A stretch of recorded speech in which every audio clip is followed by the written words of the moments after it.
রাস গৌর গোবিন্দের নামে ধ্বনি দিয়ে আমরা লীলা স্মরণে যাই। জয় জয়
বৃন্দাবন লীলা গোড়ার মনেতে পড়িল যমুনার ভাবসুর ধরিল কহিল।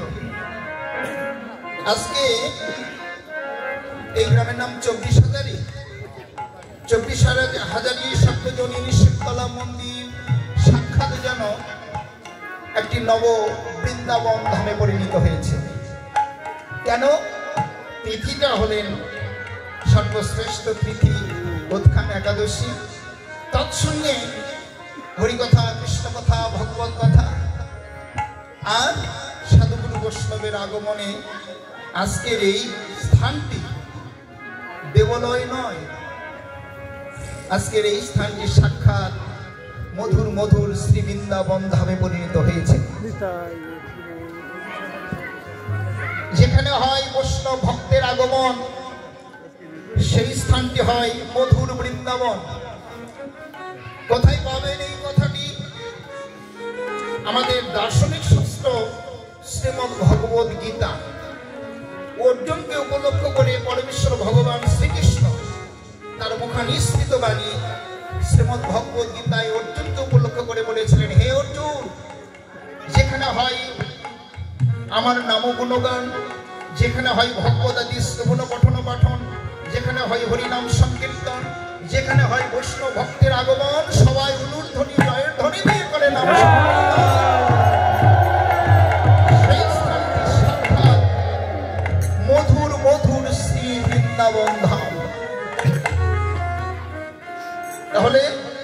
নিশ্চয়ই আপনারা বুঝতে পেরেছেন। সকল যে গৃহে হয় দৈনন্দিন ভগবদাদি শ্রবণ পঠন পাঠন, আমাদের প্রত্যেকটি সনাতন ধর্ম অবলম্বনকারী মায়েদের প্রতি আমার অনুরোধ, আপনারা যারা এখনো অদীক্ষিত আছেন তারা অতি তাড়াতাড়ি দীক্ষা গ্রহণ করবেন। কারণ অদীক্ষিত অনাচারী ব্যক্তির হাতে জল, অন্ন তথা একজন ভক্তের খাওয়া নিষিদ্ধ। আপনারা জানেন, তারপর একটু স্মরণ করে দিলাম। কেন? লীলার প্রসঙ্গে এই কথাটি না বললে লীলায় আমরা আসতে পারি না, বাধা পড়ে। তাই অদীক্ষিত অনাচারী হয় যেজন, তুলসীর মালা কণ্ঠে করে ও ধারণ, দেহস্থিতি পান্দার কভু নাহি রয়, অসুচি হইবে সূচি শাস্ত্রে হান পায়। কোথায় পাবেন এই কথাটি? হরিভক্তি বিলাস স্বরূপ গোস্বামীর কলম। আপনাদের পঠন পাঠন করা আছে, করা নেই যে এই কথা নয়, আবার কিন্তু স্মরণ করে দিলাম। তাই প্রতিটি সনাতন ধর্ম অবলম্বনকারী মানুষের নৈতিক কর্তব্য কি? ত্রিসন্ধ্যা এই উঁচু জায়গাটি একটু নিচু করা। কোথায়? আমার দ্বিভুজ মুরলীধারী নবঘন শ্যাম তথা পঞ্চতত্ত্ব শ্রী বিগ্রহ, তার চরণ কমলে। প্রত্যেকের এটি দৈনন্দিন ত্রিসন্ধ্যা কর্তব্য। জয় জয় শ্রী গুরু শ্রী নিতাই গৌর সদানন্দ দেবানন্দ।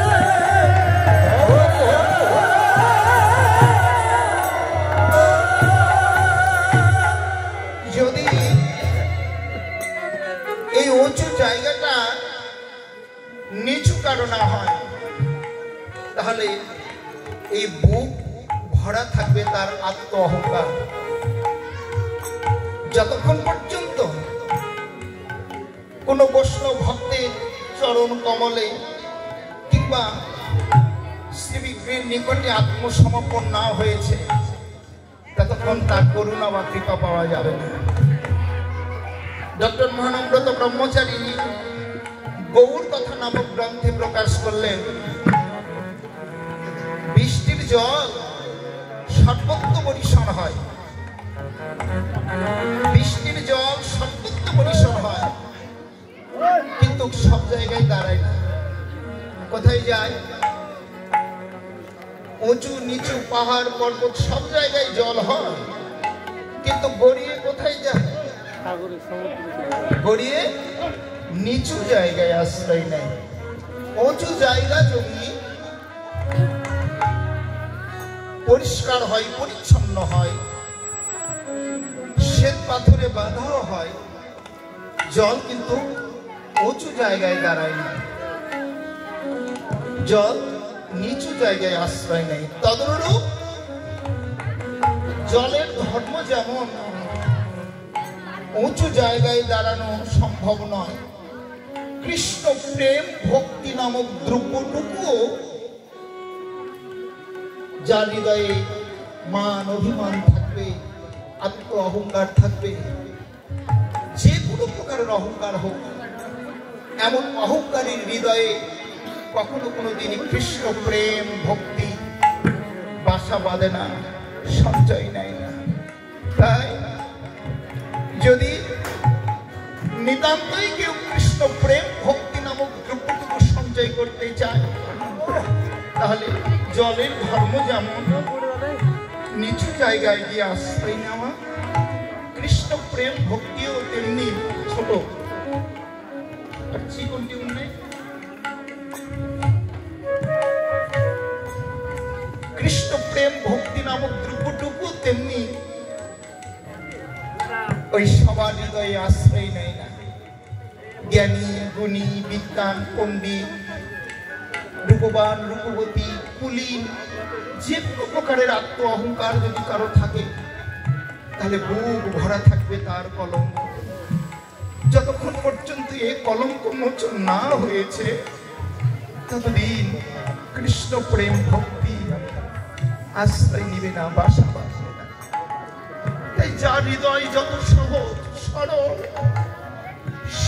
কাঁদলে যেমন মা থাকতে পারে না, শিশু হৃদয় যেমন সরল সহজ, তদরূপ ভক্তের হৃদয় যদি সহজ সরল শিশুর মতো হয়ে কৃষ্ণ কৃপা করো বলে ডাকে, কৃষ্ণ কৃপা করো বলে কাঁদে। মা সন্তান ডাকলে যেমন মা থাকে না, ভক্ত ডাকলে ভগবান তেমনি থাকতে পারে না।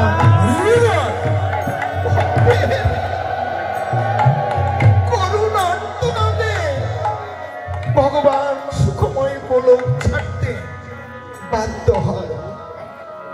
তাই ডক্টর মহানম্রত ব্রহ্মচারীজি বললেন, যে জায়গা যত গভীর নিচু তার জলের পরিমাণ ততই বেশি। তাদের লোক কোনো ভক্তের হৃদয়ে যত দৈন্যতা, যত দীনতা, যত অনুরাগ, তার প্রতি ভগবানের করুণা কৃপা তত বেশি। ভক্তের করুণায়, ভক্তের নয়নের জলে ভগবানের আসন চলে যায়। নয়নের জল ভগবানের আসন চলাতে বাধ্য। মানে মানুষ বিভিন্ন সুখ-তাপ যন্ত্রণায় কাঁদে, কিন্তু কৃষ্ণ বলে কাঁদা এটুকু সবার ভাগ্য হয় না। মানুষ কারো কিছু হারিয়ে গেলেই কাঁদে, সন্তান হারালে কাঁদে, বাবা মা হারালে কাঁদে, বিভিন্ন সুখ-তাপ যন্ত্রণায় কাঁদে, কিন্তু কৃষ্ণ বলে কাঁদা এটি সকলের ভাগ্য হয় না। জগতের সুখ-তাপ যন্ত্রণায় যখন পাঁজর ভেঙে ঝাড়ুর হয়ে যায়, দগ্ধ হয়ে যায়, তখন মানুষ কাঁদে। এমন কান্নাই কাঁদে না বহু দূর থেকে শোনা যায়। কিন্তু উমানন্দজি বললেন, যারা কৃষ্ণ নামের পাগল, যারা ভগবানকে ভালোবাসে, ওই চরণে যারা আত্মনিবেদন করে দেয়, ওরা কি করে? নিরজনে গোবিন্দের শ্রীপাদ পদ্ম বসে অজন ঘরে দ্বিভুজ মুরলীধারী নবঘন শ্যাম তার চরণ কৃপা পাবে বলে, হা কৃষ্ণ প্রাণ কৃষ্ণ, হা গোবিন্দ প্রাণ গোবিন্দ বলে দুটি নয়নে কৃষ্ণ করো কৃপা করো বলে। তাই এই জীবনে কৃষ্ণ বলে কাঁদতে সবাই পারে না। হ্যাঁ, কারণ কৃষ্ণ বলে কাঁদা এটি পূর্বজন্মের শক্তির প্রয়োজন, এক জন্মে হয় না। পূর্বজন্মে যদি কারো ভক্ত সঙ্গ করা না থাকে, পূর্বজন্মে যদি কারো ভগবত সঙ্গ করা না থাকে, পূর্বজন্মে যদি ভগবানের প্রতি কারো দেহ মন প্রাণ সমানো না থাকে, পূর্বজন্মে যদি কৃষ্ণ বলে কাঁদা না থাকে, জন্মে তারা কৃষ্ণ ভজনে আসতে পারে না, কৃষ্ণ বলে কাঁদতে পারে না। তাই আজকের এই ধামটি মধুর মধুর শ্রী বৃন্দাবন, বৃন্দাবন লীলা গোড়ার মনেতে পড়িল যমুনার ভাব সুন্দরী করিল। সম্মুখে দেখছেন শ্রী যমুনা, ওরে যমুনা ভাব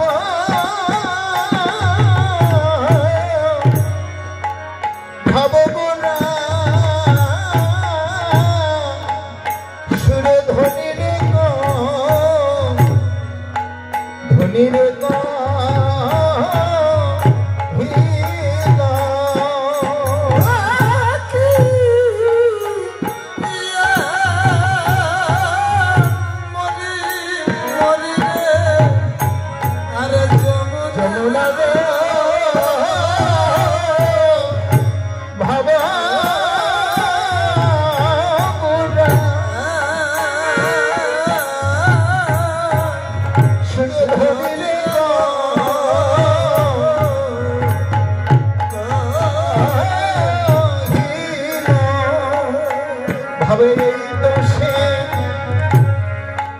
শ্রী যমুনা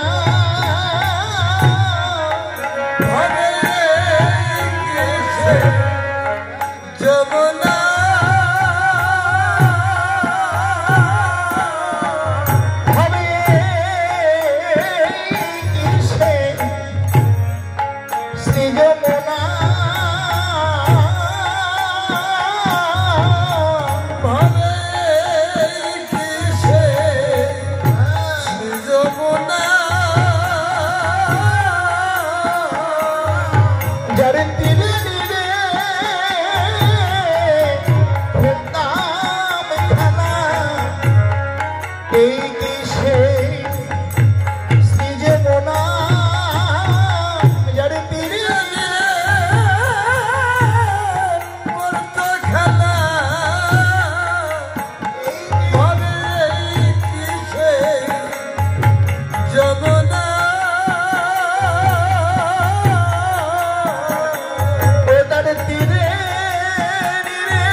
সুরধনী গঙ্গাকে লক্ষ্য করেই ভাবছেন ব্রজভাবে বিভোর গৌর হরি এই কি আমার সেই যমুনা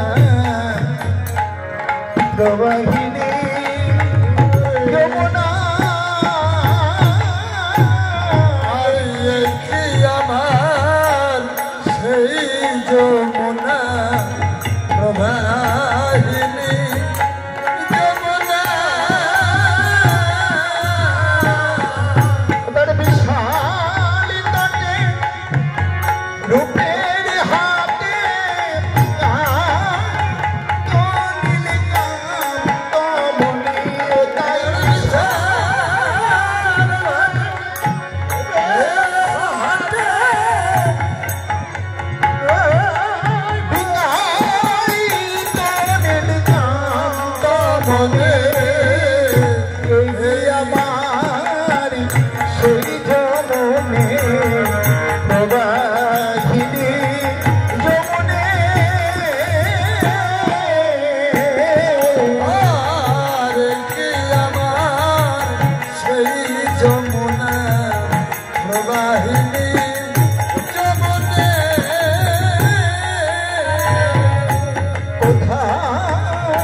চন্দ্রাবলী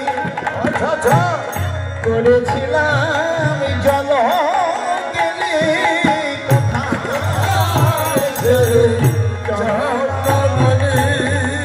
আজি করেছিলাম জলকে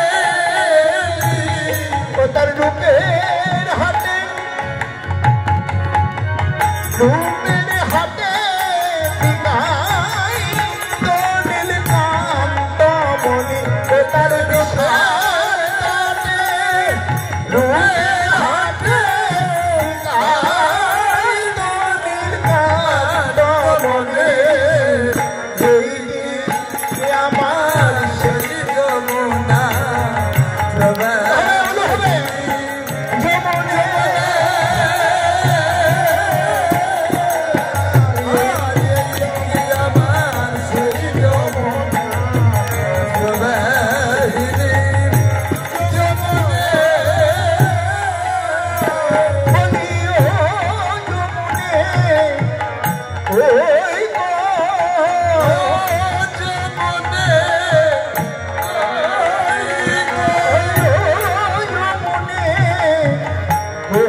সেই যমনে প্রবাহিনী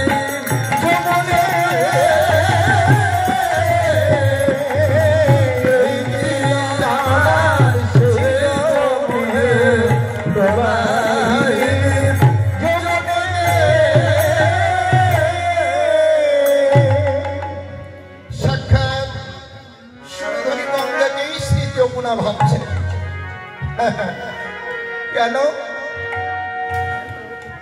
প্রভুর কি মতিভ্রম ঘটলে বললেন না এটি ভজনের পরাকাষ্ঠা যদি কারো জ্ঞান থাকে তাহলে কেউ কারো মাথায় বাড়ি দিতে পারে নাকি একজন বিশুদ্ধ জ্ঞানী মানুষ কখনো কোনোদিন কারো অন্যায় করতে পারে না এই জগতে এই প্রাকৃতিক জগতে এটি হয় যারা অত্যন্ত জ্ঞানী চতুর চালাক ওরাই কিন্তু মানুষের সম্পদ জোর করে লুটপাট করে নেয় প্রাকৃতিক জগতে ইহা সত্য কিন্তু অপ্রাকৃত জগতে তা নয় প্রাকৃতিক জগতে জ্ঞানী মানুষ যারা অজ্ঞানী তাদের কেমন করে সুকৌশলে তাদের সম্পদ অর্থ যেমন করে হোক লুটপাট করে গ্রাস করে নেয় কিন্তু ভক্তির জগৎ একেবারে আলাদা প্রাকৃত জগতে যাহা সত্য অপ্রাকৃত জগতে তাহা মিথ্যে অপ্রাকৃত জগতে যাহা মিথ্যে এই প্রাকৃত জগতে তাহা সত্য যদি তাই হয় প্রাকৃত কোনটা আর অপ্রাকৃত কোনটা নাকি বাবা বিষয় মায়েরা চুপচাপ বসে থাকলে কিন্তু ঘুম ধরবে আমি আগেই বলেছি একটা নিষ্ঠার সহিত হরিনাম সংকীর্তন শ্রবণ করতে হবে কর্ণ দ্বারা ভগবানের নাম গুণগান শ্রবণ আর হৃদয় দ্বারা উপলব্ধি আর অন্তর দিয়ে আপনারা বসে বসে নাম করবেন যদি কেউ নামকে বিস্মরণ করে তৎক্ষণাৎ আপনার মাঝে কলি প্রবেশ করবে অর্থাৎ কাল প্রবেশ করবে আর কাল যদি প্রবেশ করে আপনার ঘুম আসতে বাধ্য হরিনাম সংকীর্তন আপনাকে ভালো লাগবে না ভক্ত সঙ্গ তাকে তখনই ভালো লাগে না কখন যদি কারো মাঝে কাল প্রবেশ করে কারণ ভগবানের এই লীলা মাধুরী শুধু মধুর নয় মধুর মধুর মধু হইতেও না সুমধুর তাই এই সুমধুর যদি হয় এর চাইতে আর ভালো কিছু আছে এই ভালো জিনিসও মানুষের পছন্দ হয় না অবজ্ঞা হয় ঘৃণা হয় তখন তারা উঠে উঠে চলে যায় কেন যাওয়ার পিছনে কারণটা হলো তাদের মধ্যে কাল প্রবেশ করেছে যখন কাল প্রবেশ করে না কাল প্রবেশ করতে পারবে না যদি কেউ সদা সর্বদাই এক মনে এক প্রাণী ভগবানের প্রতি লীলা স্মরণে থাকে আর আন ভাবনা আন চিন্তা কুমন্ত্রণা কারণ সবচেয়ে চঞ্চল হলো মন সবচেয়ে দ্রুত বেশি কে যায় অনেকে বলে চোখ যায় তাই না সবচাইতে দ্রুত গতিতে চলাফেরা করে মন আপনি মুহূর্তের মধ্যে সেকেন্ড সময় লাগে না একেবারে এই মনটা স্থায়ী মনটা চঞ্চল হয়ে যায় যখন চঞ্চল হয়ে যায় মন এই চঞ্চল মনকে বশীভূত করা অসম্ভব তখনই সম্ভব হবে যদি কেউ ভজনে থাকেন সাধনে থাকেন যদি কেউ লীলা স্মরণে থাকেন হ্যাঁ স্মরণে থাকলেই চঞ্চল মনকে স্থায়ী করা যায় তাই মনটাই হলো সব মা ভজন সাধন যাগ যজ্ঞ নিয়ম ব্রত পূজা পার্বণ মালা করা যে কর্মই করুক না কেন কারো মন যদি ঠিক না হয় কোনো কাজে গতি আসবে না ভক্তি আসবে না তাই চঞ্চল মনকে স্থির করার নামই হলেন অভ্যাস। অভ্যাসে জীবের সামর্থ্য বুদ্ধি এক মনে এক প্রাণী হরিনাম সংকীর্তন করায়। তাই মহাপ্রভু ছিলেন ব্রজভাবে বিভোর, রাধা প্রেমী বিভোর। তাই সাক্ষাৎ সুরধুরী গঙ্গাকে লক্ষ্য করে দেখছেন যেন শ্রী যমুনা উতাল তরঙ্গ প্রবাহমান। মনমনা ভব মজ্জাদিমান নমস্কুরু চরিতামৃত বললেন, যদি কেউ এই চঞ্চল মনকে স্থির করে তখন তার আত্মস্মৃতি জ্ঞান থাকে না, ভাবনায় অটুট, এমন গভীর ভাবনায় যায়। আরে বাবা, ভাবনা ব্যতীত সংসার জীবনে কেউ সুখী হয় না। মহানামব্রত ব্রহ্মচারীজি বললেন, ভাবনা ব্যতীত সংসার জীবনে কেউ সুখী হয় না। প্রতিটা মানুষের ভাবনা আছে, তাই না? আমরা এই কাজটি আজকে করছি, কালকে অমুক জনার কাছে যাব, অমুক জনার কাছ থেকে টাকাগুলো নিব ইত্যাদি, কিন্তু অমুককে এই কথাটি বলবো, তারা এই কাজটি করে নেব, এই যে সংসার জীবনেও ভাবনা। তদরূপ সংসার জীবনে মানুষের যেমন অতপ্রত ভাবে ভাবনা, নাচক বিদ্যা মানে ছাড়ে না ভাবনা, তদরূপ যদি কেউ ভগবানের প্রতি কারো ভাবনা থাকে, ঈশ্বরের প্রতি যদি কারো ভাবনা থাকে, লক্ষ্য থাকে, একদিন না একদিন গন্তব্যস্থানে পৌঁছিবে। আচ্ছা, আপনাদের এখানে কি কচ্ছপ পাওয়া যায়? পাওয়া যেত, এখন আর যায় না, যায় না। হ্যাঁ, আগে পাওয়া যেত, তাই না? আমাদের জীবনেও আমরা দেখেছি অনেক কত কচ্ছপ। আচ্ছা, কচ্ছপগুলো থাকে কোথায়? জলে, পুকুরে কিংবা খাল বিলে। আর ডিম পাড়ে কোথায়? পাড়ে, পুকুরের পাড়ে। তো কি ডিমে বসে থাকে? কেন বসে থাকে না? কেন? ও মাসি, শুনুন শুনুন শুনুন, সবাই বেশি নাই, একটু ধৈর্য ধরুন। কচ্ছপ কোথায় থাকে? মাসি জানে, জলে থাকে। ডিম পাড়ে কোথায়? পাহাড়ে। ডিমের উপর বসে থাকে? থাকে না। কেন থাকে না? আরে ডিমের উপর যদি বসে না থাকে, বাচ্চা ফুটবে কি করে? তাই না? বাচ্চা তো ফোটে, বাচ্চা তো ফোটে। ডিমের উপরে যদি বসে না থাকে, বাচ্চা প্রস্ফুটিত হয় কি করে? হ্যাঁ, জ্যাঠো, জ্যাঠো কি জিনিস? জ্যৈষ্ঠ মাস। ও হ্যাঁ, জ্যৈষ্ঠ মাসে ফোটে, কিন্তু এর সংমিশ্র দুটি। এক হলেন জ্যৈষ্ঠ মাস অর্থাৎ বর্ষার কালে গভীর ভাবে বৃষ্টি, আর তৎসঙ্গে ওই কচ্ছপের দৃষ্টি। বৃষ্টি বৃষ্টি যদি বৃষ্টি না থাকে তাহলে বৃষ্টির উপকার হবে না। আবার বৃষ্টিরও যেমন প্রয়োজন, বৃষ্টিরও তেমন প্রয়োজন। কারণ ও যদি ওই ডিবির উপর বসে থাকে না, কিছু কিছু নররাক্ষস মানুষ আছে, ওকে ধরলেই তো আর জীবন শেষ। তার মানে ছাও গেল মাও গেল। হ্যাঁ, তার সবংশে বিবংশ। তাই তারা জীবনের ভয়ে থাকে জলে, হ্যাঁ, আর বৃষ্টি থাকে ওই ডিমের উপরে। বৃষ্টিতে পরমেশ্বর অর্থাৎ পরমেশ্বর ভগবানের করুণায় কৃপায় দেখবেন শুভলগ্ন শুভ তিথিতে ওর বাচ্চা প্রস্ফুটিত হয়ে যায়। তাহলে বৃষ্টিতে যেমন বৃষ্টিতে বাচ্চা প্রস্ফুটিত হয়, এই অনন্ত কোটি বিশ্ব ব্রহ্মাণ্ডের মানুষ আমরা থাকি কোথায়? আমরা তো থাকি সংসার সাগরে থাকি। এত বড়, সেটা পুকুর নয়, খাল নয়, বিল নয়।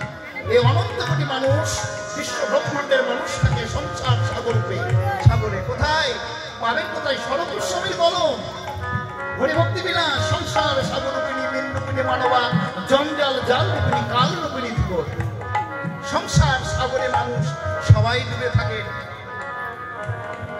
হ্যাঁ, এই সংসার সাগর থেকে যদি কারো দৃষ্টি বা লক্ষ্য থাকে কার প্রতি? গোবিন্দের প্রতি। যদি গোবিন্দের প্রতি কারো দৃষ্টি থাকে, একদিন না একদিন গোবিন্দের চরণ কোণে আশ্রয় পাবেই পাবে।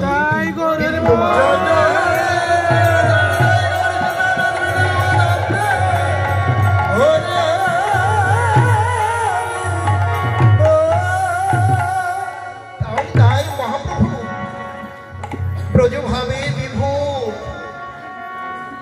এবার সাক্ষাৎ সুরিধরি গঙ্গাও পেলেন। এবার আর দিকে চেয়ে দেখছেন কি, ওরে ফুলবান দেখিবিন না বনের বনের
নাকি হ্যাঁ?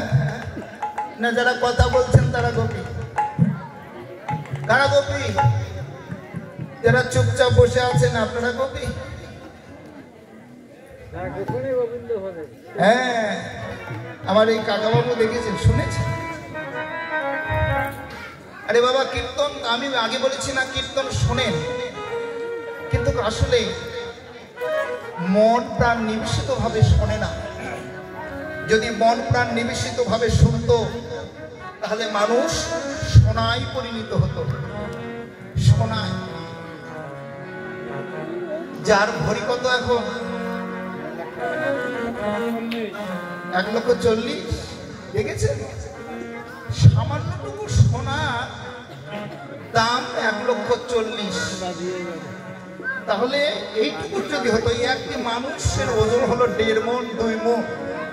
মায়েরা তো একটু কমই খায়, এটা কমই হয় ওজন। তাহলে আপনাদের মূল্য কত হতো? একটি মানুষের মূল্য কত হতো? ও মাসি, চলে যাবেন নাকি? যাবেন না? তাহলে ওই মুখ হবেন না, এই মুখ হবে। এই কি আমি আছি না? তাহলে তারা গোপী। গোপীকে আমরা চিনলাম, জানলাম, যারা গোপনে গোবিন্দ ভজন করে। কেন প্রকাশ্যে ভজন করা যায় না? প্রকাশ্যে ভজন করলে কি বাধা হয়? হয় রে মা, হয়। কারণ একই পরিবারে থাকে, একই অন্ন জল খেয়ে জীবন ধারণ করে।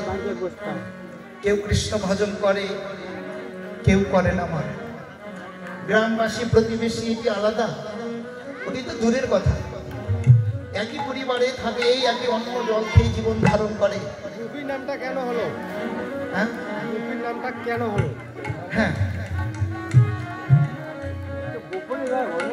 একই ওরই তো আলোচনা হচ্ছে। একই পরিবারে থাকে, একই অন্ন জল খেয়ে জীবন ধারণ করে। কেউ কৃষ্ণ ভজন করে, কেউ করে না। 1, 2, একই পিতার ঔরসে, একই পিতার ঔরসে একই মাতৃ জঠরে জন্ম নেয় 2 বা ততোধিক সন্তান। একই মায়ের দুগ্ধ পান করে। কেউ কৃষ্ণ ভজন করে, কেউ করে না। যারা করে না তাদের কাছ থেকে পেতে হয় লাঞ্ছিত, তাদের কাছে পেতে হয় দুঃখ, কষ্ট, যন্ত্রণা। নিজের সহধর্মিণী সাত্তাকে বাধা। প্রতিজ্ঞা করেছিলাম যতদিন বেঁচে থাকবো ততদিন তার সুখে দুঃখে পাশে থাকবো। সেও যদি কৃষ্ণ ভজন না করে তার কাছেই হয়ে যায় কলঙ্কিনী, দুঃখী। এই কারণে ডক্টর মানব্রতা ব্রহ্মচারীজি বললেন ভজনটা অত্যন্ত গোপন। এমন ভজনের সঙ্গিনী যদি তোমার জীবনে না আসে, তুমি যদি না পাও, তোমার জন্ম তো তুমি বৃথায় দিতে পারবে না। তোমার ভজন যোগ্য দেহটা তোমার অকাজে লাগবে, এমন তো কথা নয়। তুমি তোমার দেহ, মনপ্রাণ, জীবন, যৌবন কৃষ্ণাই গোবিন্দাই নম বলে গোবিন্দের চরণে সঁপে দিয়ে 2টি নয়ন জলে মুখ ভাসিয়ে কাঁদো, বলো হে গোবিন্দ, এ জন্ম গেছে যা, পর জন্ম বলে যদি কিছু থেকে থাকে পর জন্মে এমন একজন সত্য পিতা ঔরসে, এমন একজন ভক্তিমতী মাতৃ জঠরে জন্ম দিও, এমন কৃষ্ণ ভক্তের ঘরে জন্ম দিয়ে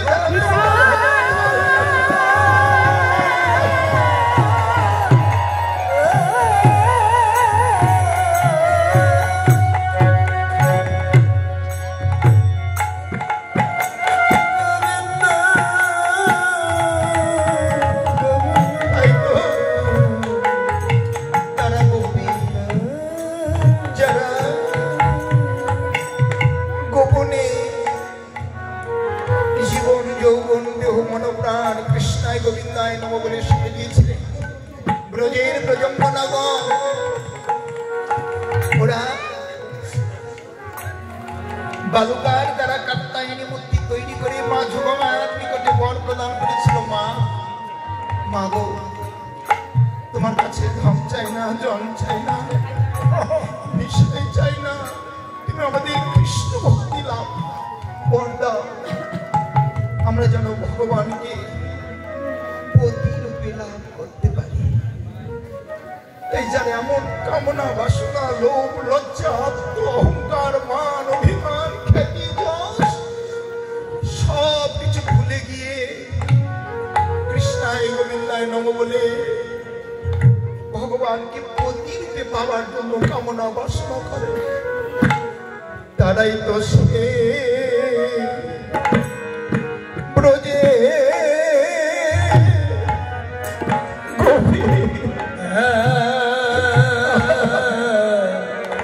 তারাই তো সে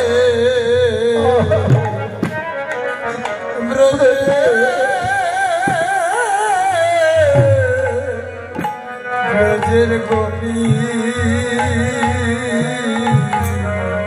যারা কৃষ্ণ বলে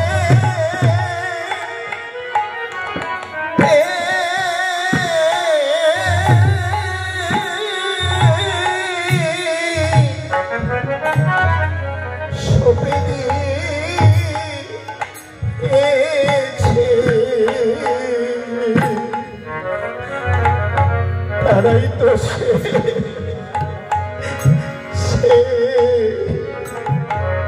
ব্রজে গোপী, যারা কৃষ্ণ বলে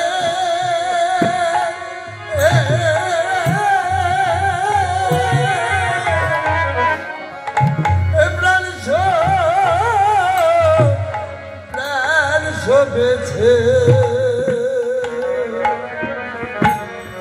তারাই তো সে ব্রজে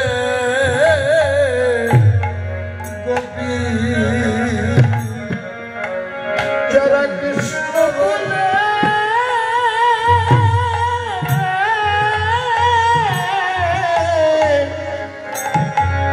প্রাণ শোভেছে,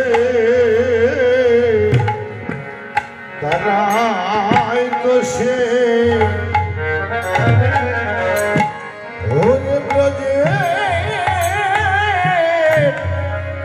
গোপী, যারা শুনেছে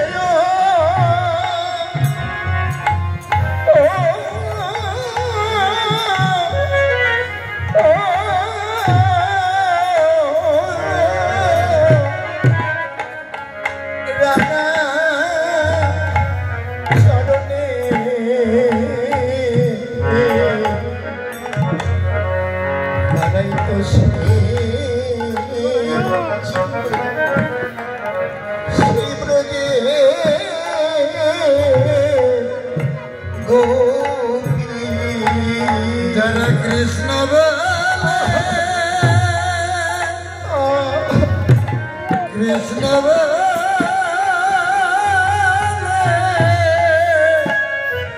প্রাণ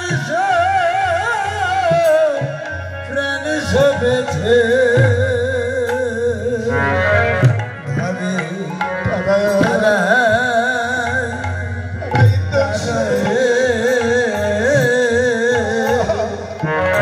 ব্রজে গোপী, যারা কামনা বাসনা, লোভ, লজ্জা, মান, অভিমান, অহংকার, জাতি বিদ্যার আত্ম অহংকার সবে দিয়েছিল। গোবিন্দ হে, একমাত্র তুমি বিনায় আমার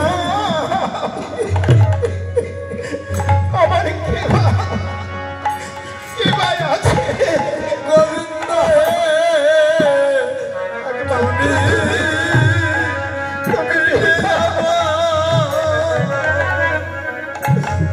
আর কেবা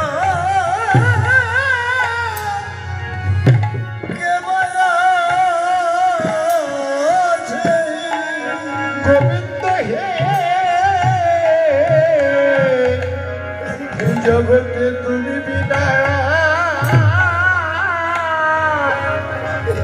ওই আমার কে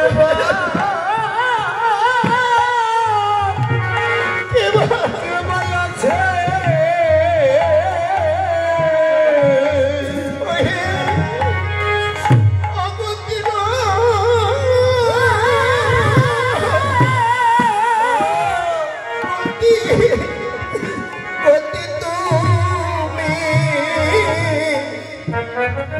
প্রভু তুমি বিনা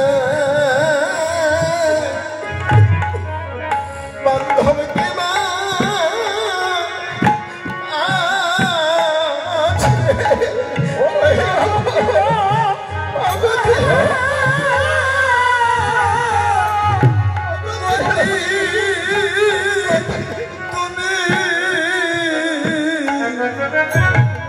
তুমি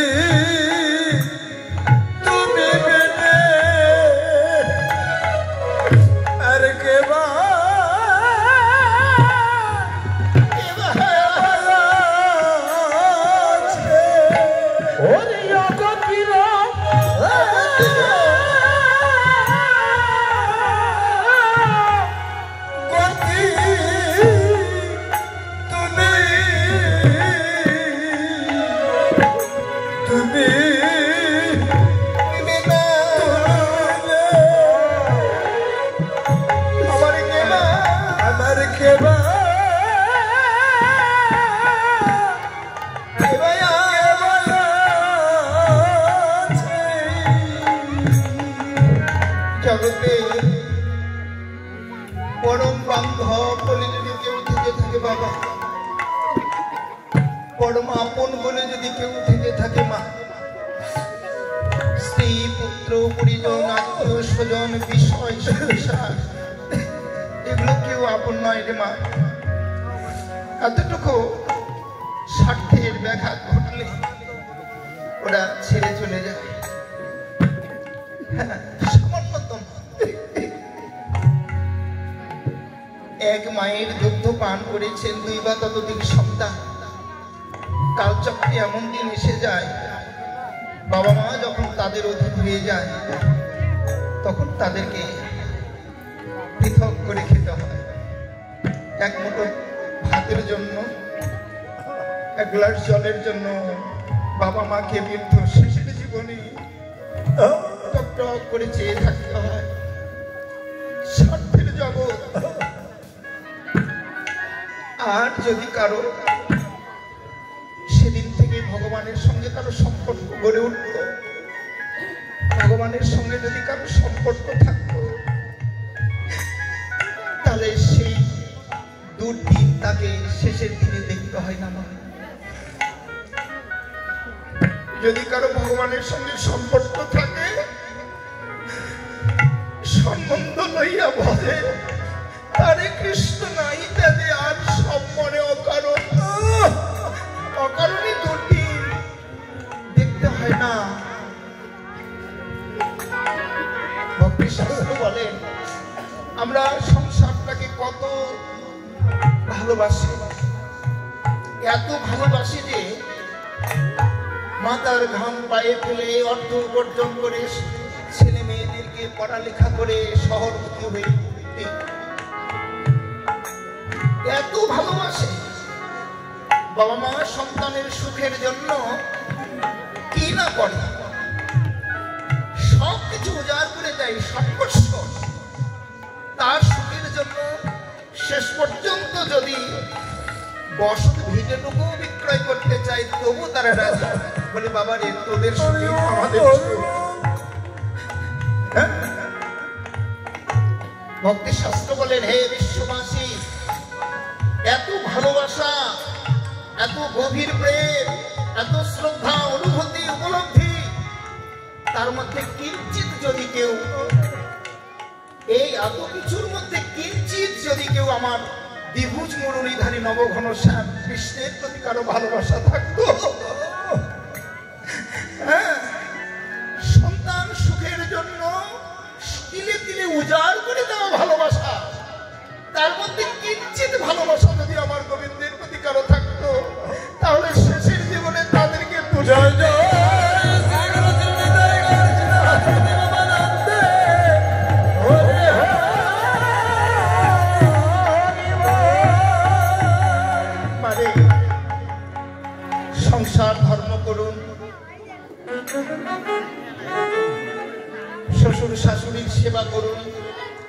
অতি সেবা করুন, সবাইকে ভালোবাসুন, শ্রদ্ধা করুন, তার পাশাপাশি আমার ভগবানকে ভালোবাসুন। মা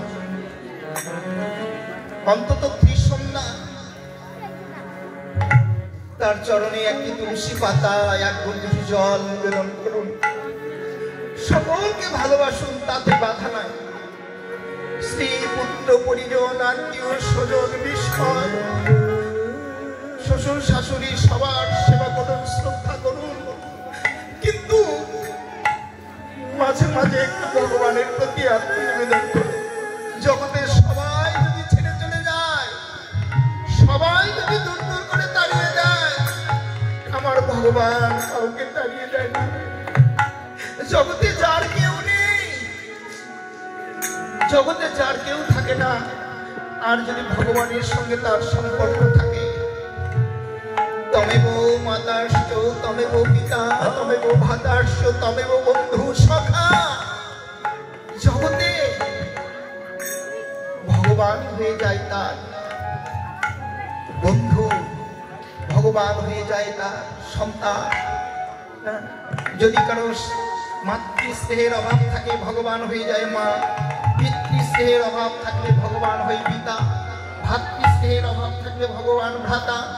সন্তান স্নেহের অভাব থাকলে নন্দ রাজার যেমন সন্তান স্নেহের বাৎসল্য প্রেমের ভজন ছিল, তাই তো গোলকপতি ভগবান তার সন্তান রূপে যশোদার ঘরে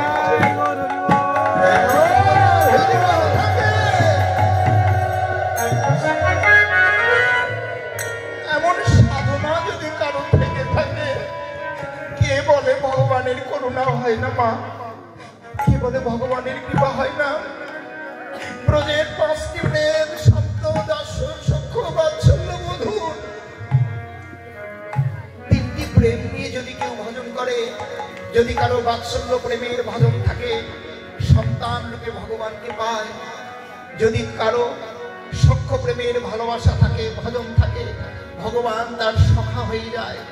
তার কারো যদি পিতৃস্নেহের অভাব থেকে ভগবান তার পিতা হয়ে যায়, মাতৃস্নেহের অভাব থাকলে মাতা হয়ে যায়। বিশ্বাস যদি না হয়, একটু ভজন করে দেখুন মা, কাঁদতে হবে না।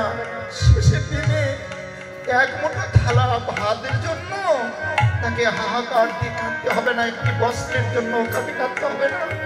দ্রৌপদীর বস্ত্র যেমন ভগবান নিজের হাতে শত শত বস্ত্র যেমন জোগাড় দিয়েছে, এ জগতে কোনো বাবা মার অভাব থাকবে না বস্ত্রের অন্নে।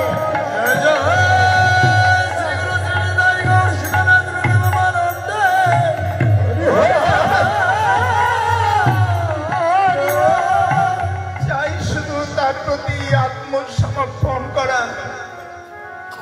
আত্ম ইন্দ্র প্রীতিবাঞ্ছা তারে বলে কাম, কৃষ্ণ ইন্দ্র প্রীতিবাঞ্ছা ধরে প্রেম নাম। আত্মসুখ নাই কবিতায়, তাই তো করে তারা কৃষ্ণ সুখে শতক বিহার। আত্ম ইন্দ্র প্রীতিবাঞ্ছা তারে বলে কাম, যেহেতু আত্মসুখের জন্য আমরা পাগল। এই অনন্ত কোটি বিশ্বের সবাই আত্মসুখের জন্য যারা পাগল হয়, তাদের জীবনে পরিণামে কাঁদতে হয়। আত্মসুখ যাদের নাই, তারা হলে ব্রজের পরিকর, ব্রজ গোপিকাগণ, ব্রজের অনুগত ভক্তগণ, ওদের আত্মসুখ নাই, তাই তো তারা কৃষ্ণ সুখে কাঁদে। হে গোবিন্দ, কাঁদবে তো কৃষ্ণ। কাঁদতে যদি হয় কৃষ্ণ বলে কাঁদবো, হাসতে যদি হয় কৃষ্ণ বলে হাসবো। দিবানিশি কৃষ্ণ কৃষ্ণ বলে কেঁদে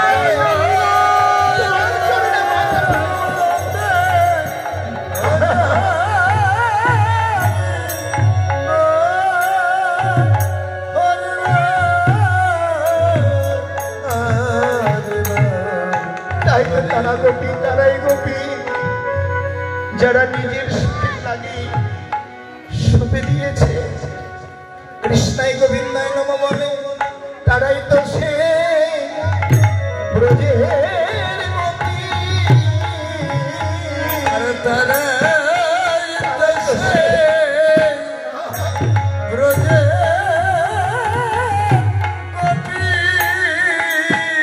যারা কৃষ্ণ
গণগোপী করে অনুমান তারাই গোপী।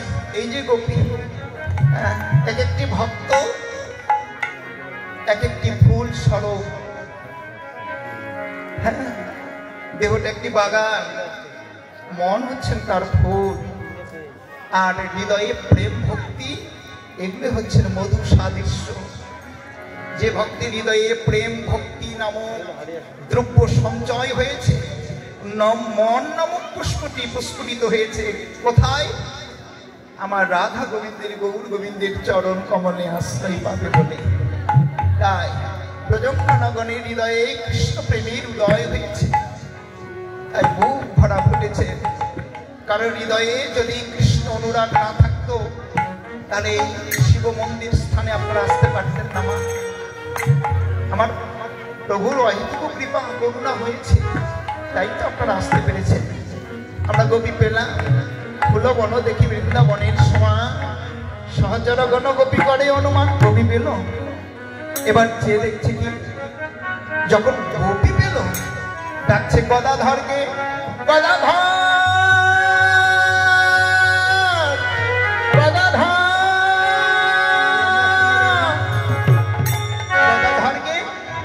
ওরে ডাকে গো,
গদাধর বৃন্দাবনে স্বরূপ রাধা নইতা এসে হলেন গদা। পঞ্চতত্ত্বের মধ্যে দেখেছেন না?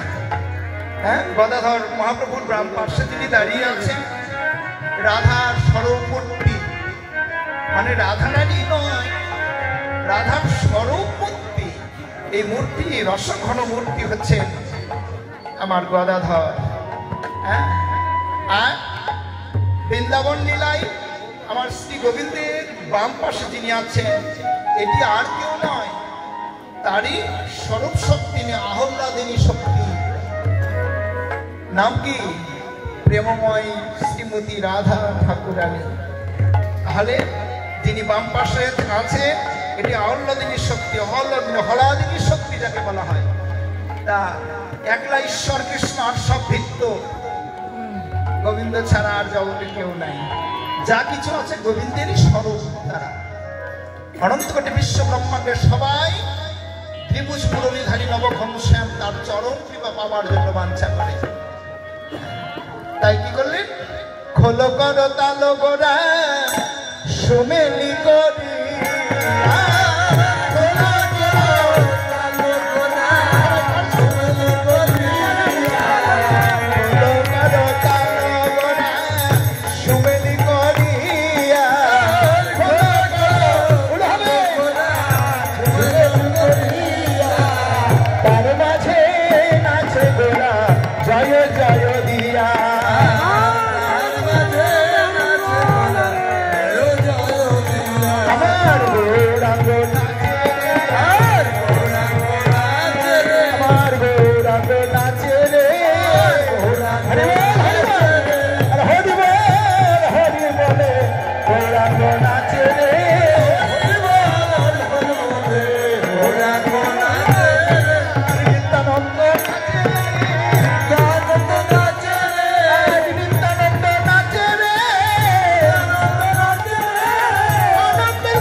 আনন্দ হচ্ছে না?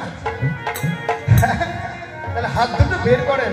এত শীত পড়ে না, এত ঠান্ডা পড়ে না, একটু দুটো হাত তুলে একসঙ্গে করতালি হবে, উলুধ্বনি হবে। যায় মুখে কি হবে? মুখে হবে কি? মুখে হবে উলুধ্বনি। আচ্ছা বলুন তো, ও মানে কি?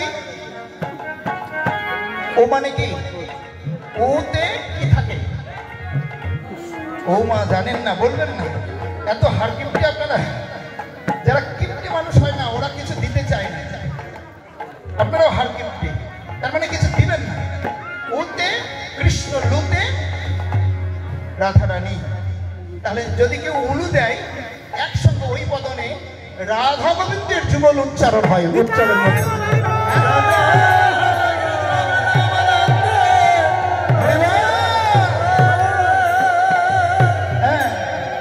নিত্যানন্দ নাচে রে, নিত্যানন্দ নাচে রে, হরি বল হরি বলে নিত্যানন্দ নাচে রে, অদ্বৈত নাচে রে, কৃষ্ণ কুমার ধারী অদ্বৈত নাচে রে, কৃষ্ণ কুমার ধারী অদ্বৈত নাচে রে। এই যে পঞ্চতত্ত্বের মধ্যে দেখেছেন আপনারা, পঞ্চতত্ত্ব আছে না, ছোট হয় না? পঞ্চতত্ত্বের মধ্যে ওই যে দাড়িয়ালা বুড়ো মানুষ, ওকে নাম কি বলুন? এত হার কিনতে আপনারা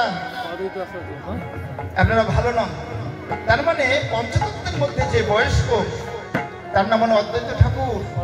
এদিকে তার পূর্বে কে ছিলেন? কার লয় এখানে আছেন আপনারা? হ্যাঁ, দেবাদিদেব মহাদেব। দেবাদিদেব মহাদেব পূর্ব তার বৃন্দাবন লীলায় ভগবানের কাছে স্তুতি করেছিলেন। হ্যাঁ, আপনারা যদি বৈষ্ণব লীলা শ্রবণ করা থাকে, শ্রবণ করা তো অবশ্যই আছে কিন্তু স্মরণ নাই। বৈষ্ণব লীলায় দেবাদিদেব মহাদেব গিয়েছিলেন ভগবানের নিকটে। চতুর্মুখী ব্রহ্মা গিয়েছিলেন কি নবলোক ধেনুচুন করতে। হ্যাঁ, এর বনের যারা দেবতা, হ্যাঁ ইন্দ্র, অর্থাৎ যতগুলি দেবতা আছে ৩৩ কোটি দেবতা, এরা সবাই মূলত কিন্তু ৩৩ কোটি নয়, ৩৩টি। আমরা কথা প্রসঙ্গে একটু বলা হয়। তাহলে এগুলো সবাই গিয়েছিলেন ভগবানের কৃপা পাবার জন্য। মহাদেব দাঁড়িয়ে আছেন, শিরজটা তিলেচন ঘর্ষ অঙ্গে বিভীষণ, সদাই জপে রাম নাম। প্রভু, এই অধমের কিঞ্চিত কৃপা পাবার যোগ্যতাও নেই। বলে, হে মহাদেব, তুমি কি চাও? কত দৈন্যতা দেখেছেন প্রভু, এই অধমের কিঞ্চিত কৃপা পাবার যোগ্যতাও কি নেই ভগবানের কাছে? কোন সন্তান যদি বাবাকে গিয়ে বলে, বাবা আমার 1000 টাকা দরকার, বাবা আমার মন বলবে? আর যদি বিনয়ের সহিত বলে, বাবা আমার পরীক্ষার ফিসের জন্য 1000 টাকা লাগবে, মাকে যদি বলে, বাবা যদি একটু শক্ত হয়, মা তো তার আগেই টুকরাটা ছেড়ে দিয়ে দিবেন। বলে, মা আমার 1000 টাকার বিশেষ দরকার, কোথা থেকে পাবে? ঋণ করে হলেও দিবে। তদনুরূপ দৈন্যতার সহিত, বিনয়ের সহিত দেবাদিদেব মহাদেব বললেন, প্রভু এই অধমের কি সামান্যতম কিঞ্চিত কৃপার যোগ্যতা নেই? বলো প্রভু, কবে আমি তোমার চরণ কৃপা পাবো? মহাদেব যখন এমন করে বললেন, প্রভু কৃষ্ণচন্দ্র বললেন, হে দেবাদিদেব মহাদেব, এই লীলাই নয়, এই লীলা সম্ভব করে আগত কলিযুগে আমি শ্রীকৃষ্ণ চৈতন্য রূপে যাব, তুমি হবে অদ্বৈত ঠাকুর। হ্যাঁ, আর তুমি, আমি না যেতে চাইলে যেদিন দেখবো তুমি এক একটি তুলসী পাতা গঙ্গার জলে, নয়নের জল স্পর্শ করে গঙ্গার জলে ছেড়ে দিবে, শুদ্ধ নয়ন গঙ্গার বাড়িতে, আমি সেদিন এই ধরাধামে প্রকট হব, সচি সিদ্ধ গর্ব নিবে। অনেক কথা আপনারা জানেন, জানেন না এমন কোনো কথা নয়, একটু স্মরণ করে দিলাম ছোট করে। তাই কি করলেন, সেই পূর্বে দেবাদিদেব মহাদেব এই নবদ্বীপ ধামে অদ্বৈত রূপে আসছেন। আর ওই যে নাড়ুয়া মাতা আলা, এদিকে এটি আর কেউ নয়, এটি হচ্ছে দেবতার মধ্যে সর্বশ্রেষ্ঠ ঋষি দেবর্ষি নারদ। দেখেছেন নারদ মুনির দৈন্য কেমন? বললে, প্রভু আমি আর দেবতা কুলে থাকতে চাই না, আরো যদি তুমি আমার তোমার চরণের দাস করে নাও। আরে বাবা, মনুষ্য জনম শ্রেষ্ঠ জনম মা। হ্যাঁ, মনুষ্য জনম শ্রীমদ ভগবত বললেন, পৃথিবীতে মনুষ্য জনম শ্রেষ্ঠ জনমটা দেবতার অপেক্ষায় শ্রেষ্ঠ। দেবতার অপেক্ষায় শ্রেষ্ঠ জনম মনুষ্য জনম, যা দেবতাও যেমন মনুষ্যকুলে জন্ম পাবার জন্য বাঞ্ছা করে, যা কলিযুগে জ্বলন্ত প্রমাণ মহাপ্রভুর অন্তরঙ্গ পার্শ্বদ যারা। তাই ওরা এক একজনে এক এক ভাবে সবিনয় প্রার্থনা করেছিলেন ভগবানের কাছে। তাই তো মহাপ্রভুর পাশে তারা দাঁড়িয়ে কেউ বা দুটি বাহু উত্তোলন করে, কেউ বা দুটি করতালি দিয়ে, কেউ বা হরিনামের ধ্বনি করে, কেউ বা মালা জপ করে নানা ভাবে ভগবানের অন্তরঙ্গ পার্শ্বদ হয়ে তারা লীলা স্মরণ করে।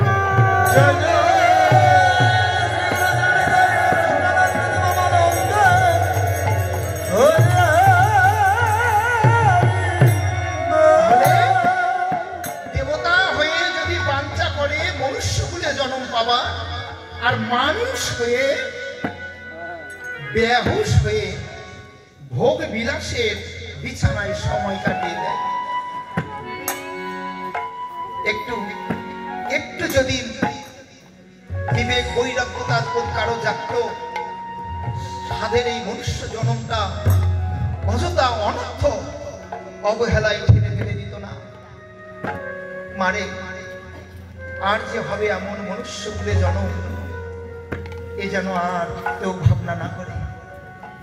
পাইয়া মনুষ্য জন্ম যে না ভজে গৌর মর্ম, হেন জন্ম তার ব্যর্থ হইল। পাইয়া অমৃত ধ্বনি দিয়ে বিষ গর্ত পানি, জন্মিয়া সে কেন না মরিল। রসশাস্ত্র চৈতন্য চরিতামৃত শ্রীশ কবিরাজ গোস্বামীর কলম। এমন মনুষ্য কুলে জন্ম পেয়ে যদি কেউ গৌর গোবিন্দ ভজন না করে, আর যে মানুষ কুলে জন্ম হবে এ যেন আশা না করে।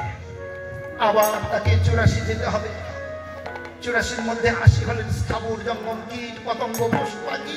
এক একটি জন্মে হাজার হাজার লক্ষ লক্ষ জন্ম কষ্ট পেতে হবে। চৈতন্য চরিতামৃতে শ্রী শিল কবিরাজ গোস্বামী আগাম বার্তা পাঠিয়ে দিলেন, হে বিশ্ববাসী, এমন মনুষ্যকুলে জনম, বড় দুর্লভ জনম, কৃষ্ণ ভজার জনম। এমন জনমকে যদি কেউ অযথা অনর্থ সময় কাটিয়ে দেয়, আর যে এমন সময় পাবে আর একটু আশা যেন না করে। বাবারে, জীবনটা হলে রেলগাড়ির মতো। একটি গাড়ির গতি থাকে, নির্দিষ্ট স্থান থাকে, যে রংপুর থেকে সে যাবে ঢাকা, ঢাকা থেকে আবার ফিরবে। তদনুরূপ এই গন্তব্যস্থান কোথায়? ঢাকা। এখান থেকে গাড়িটি নির্দিষ্ট সময়ে ছাড়বে। যদি কেউ সময়ে স্টেশনে না পৌঁছতে পারে, সে আর যেতে পারবেন না। এবং যারা উঠেছেন, নির্দিষ্ট যার যে স্টেশনে, সেই স্টেশনে সে নেমে যাবেন। আবার যে যে স্টেশনে উঠবার কথা, সেই স্টেশনে সে উঠবেন। তদনুরূপ মানব জীবনটা একটি রেলগাড়ির মতো, সময় চলে যায়। যদি কেউ সময় কাজে লাগাতে পারে, তাহলে তার জন্ম সার্থক হয়। তা না হলে গাড়ি ছেড়ে দিলে যেমন তাকে আবার অপেক্ষায় দাঁড়িয়ে থাকতে হবে, কখন আসবে সে গাড়ি। হ্যাঁ, দুর্ভিক্ষ। মানব জীবন, আমাদের ডক্টর মহানব্রত ব্রহ্মচারীজি বললেন, হে বিশ্ববাসী, একবার চেয়ে যাব জগতের দিকে। এ সময় চলে যায়, কার কখন কোন দিন শেষ জীবনের গাড়িটি চলার পথে বন্ধ হয়ে যাবে। এই মনুষ্য জনম পেয়েছে তো প্রভুর অন্তরঙ্গ পার্শ্বদ তারা নৃত্য করছে, শ্রীবাস পণ্ডিত নৃত্য করছে, গদাধর ব্রাহ্মণ পাশে রাধার সালমূর্তি সেও নৃত্য করছেন। এমন নৃত্যের তালে তালে যারা গৌর অনুগত ভক্ত, তারা যেন ভক্তগণ নাচে রে।